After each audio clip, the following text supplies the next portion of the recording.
Quando falamos sobre cinema de autor, ou cinema comercial ou de massa, muitos começam a tomar um lado, no qual um é melhor que o outro.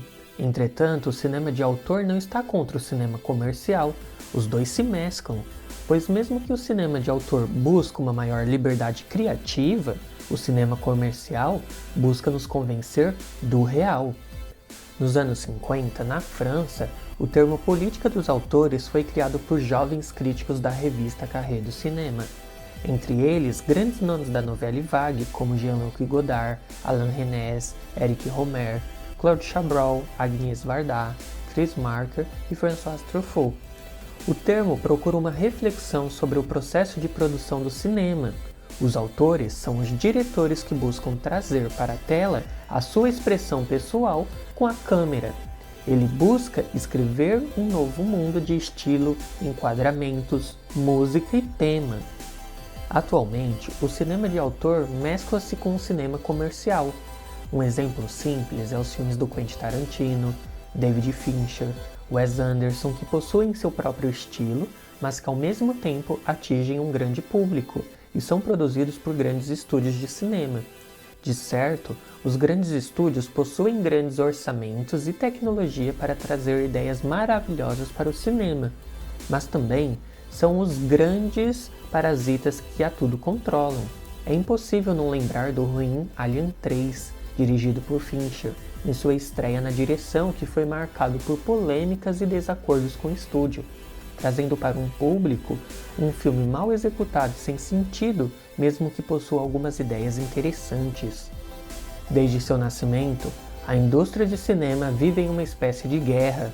A grande turma de executivos com seu dinheiro e poder, e a turma dos talentos com os diretores, atores, roteiristas, em uma constante discussão sobre o andamento de um filme.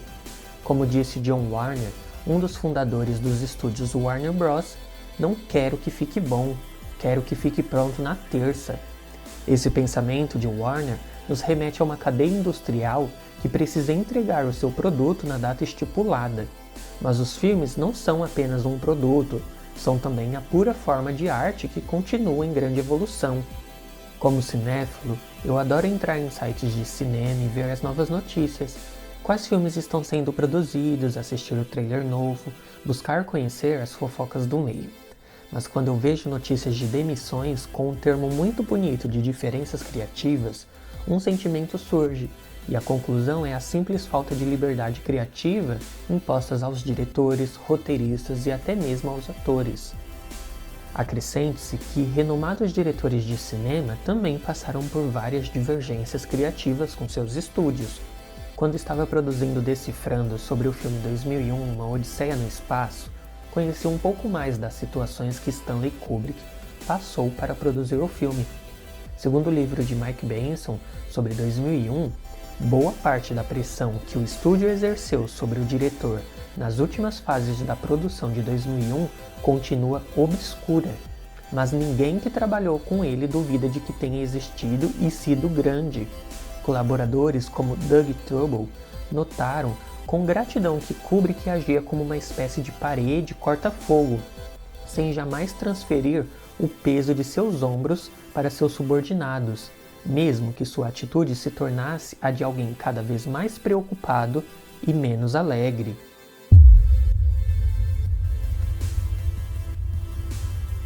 Além disso, não estamos todos buscando alguma coisa leve para assistir no final de semana ou estamos buscando apenas uma distração de nossa realidade?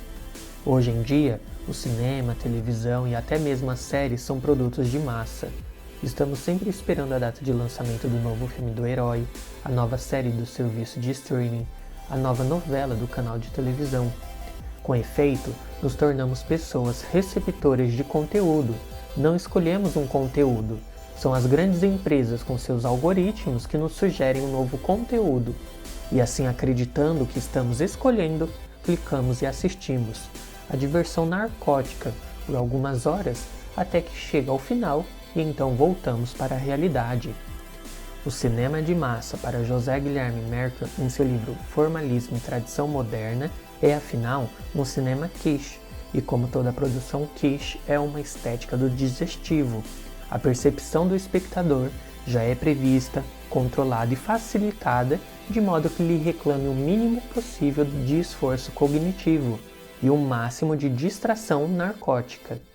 Assim, adoramos os grandes filmes norte-americanos de super-heróis, os remakes dos contos de fadas, os novos filmes que nos levam a uma realidade virtual fantástica. Entretanto, nossa percepção está sendo durante 1h30 bombardeada com explosões, efeitos visuais fantásticos, criaturas em CGI, mas que buscam expressar a realidade o máximo possível. Como espectadores, precisamos acreditar que esses mundos irreais são reais. Eu, como muitas pessoas, adoro isso tudo, mas esse cinema às vezes é tão vazio que prefiro desligar todo o meu senso crítico para conseguir assistir ao novo filme da semana.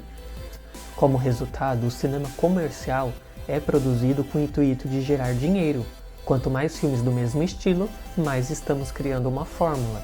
Para ilustrar, pensem nos filmes da Marvel. Eles possuem uma única fórmula imposta por um produtor aos seus diretores, que no contexto do cinema de massa é apenas um profissional que organiza um material. É claro que existem diretores que conseguem trazer uma maior assinatura nesses filmes, mas em grande parte todos possuem o mesmo estilo estético. Desse modo, a autoria passa primeiro pelo produtor e não pelo diretor e roteirista do filme. Veja o caso de Edgar Wright, um diretor e roteirista talentoso que ficou anos na produção do filme Homem-Formiga, então foi demitido. Wright disse em uma entrevista: "Mas eu era o diretor e roteirista, e queriam fazer um rascunho sem mim", completa Wright. "Depois de ter escrito todos os meus filmes, foi algo difícil de seguir e pensar. Se eu fizer um filme desses, eu gostaria de ser o diretor e roteirista. De repente, você começa a investir menos emocionalmente e se pergunta por qual motivo você está ali.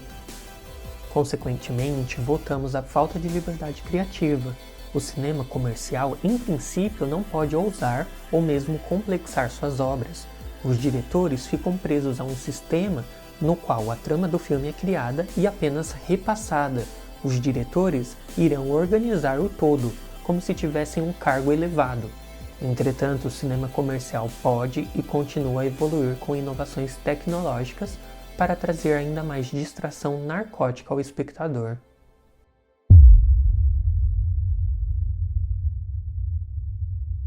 O cinema autoral, pelo contrário, estabelece o diretor roteirista como o único autor do filme.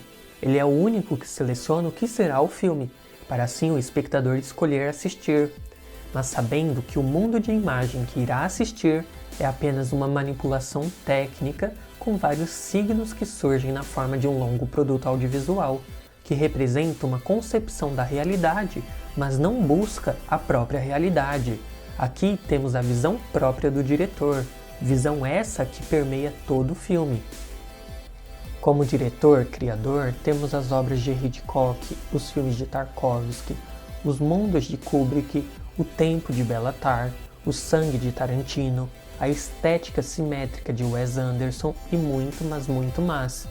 Os filmes buscam trazer novas experiências, são obras complexas em símbolos, significados e temas, e muitas vezes podem até mesmo criar um desconforto ao espectador.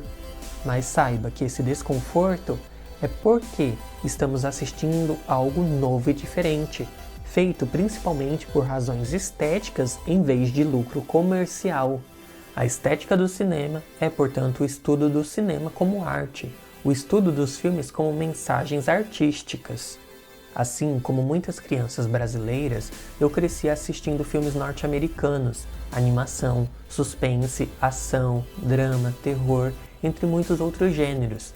Eu crescia junto com um cinema hegemônico que visava apenas superar os cinemas nacionais para conseguir mais espectadores e, claro, dinheiro. Foi apenas na faculdade que minha visão sobre cinema expandiu. Eu conheci o nosso próprio cinema brasileiro, o cinema europeu, o francês, italiano, inglês, russo, o cinema africano, principalmente com a Nollywood, o cinema asiático, japonês, chinês e muitos outros. Minha percepção de cinema tinha começado a se transformar. Comecei a me apaixonar pelos filmes mais viscerais e profundos da Europa, principalmente o cinema russo, me levou a outro mundo de conhecimento. Conheci diretores como Andrei Tarkovsky, meu diretor favorito, Ellen Klimov, Dziga Vertov, entre muitos outros. Hoje, eu possuo uma visão de cinema mais abrangente e fluida. Amo os filmes que fizeram parte da minha infância, mas amo ainda mais os filmes que escolhi assistir. Para uma pessoa que cresceu sendo bombardeada por um único tipo de cinema, como eu digo apenas procure mais.